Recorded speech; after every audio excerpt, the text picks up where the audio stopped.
السلام علیکم پیارے ساتھیوں۔ تو پہلے کلاس میں ہم نے مقدمہ کی لغوی اور اصطلاحی تعریف بیان کیا تھا۔ اب یہ کہ مقدمہ کے لغوی اور اصطلاحی تعریف میں مناسبت یہ ہے کہ یہ مقدمہ جو شخص پڑھے گا تو اسے اس شخص کے مقابلے میں آگے کر دے گا جو مقدمہ سے بے خبر ہو۔ تو مقدمہ دو قسم پر ہوتا ہے، مقدمہ علم، مقدمہ کتاب۔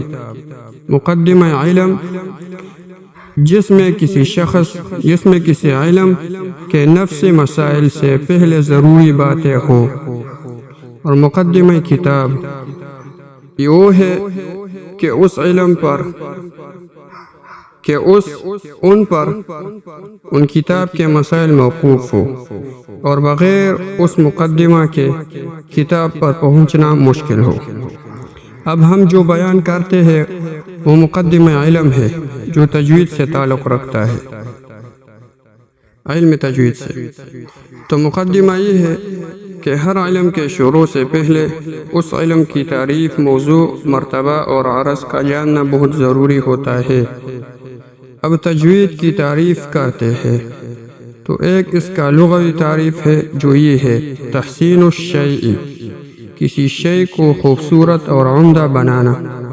دوسری تعریف اصطلاحی ہے، وہ یہ ہے، هو اداء الحروف من مخارجها الخاصة لها مع جميع صفاتها اللازمة والعارضة بسهولة وبغير كلفة۔ ترجمہ اس کا یہ ہے، حروف کو اپنے مخصوص مخارج سے اپنے مخصوص صفات کے ساتھ، سہولت کے ساتھ اور بغیر سختی کے ادا کرنا۔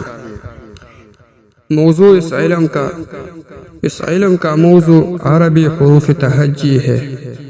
مرتبہ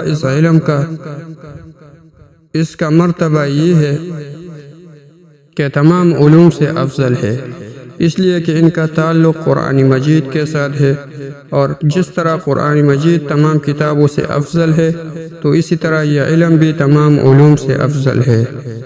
عرض اس علم کے حصول کا غرض یہ ہے کہ حروف تہجی یا عربی حروف کی ادائیگی صحیح ہو جائے۔ آج کا کلاس اس پر ختم ہوتا ہے، باقی انشاءاللہ آئندہ کلاسوں میں ہوگا۔ جزاکم اللہ۔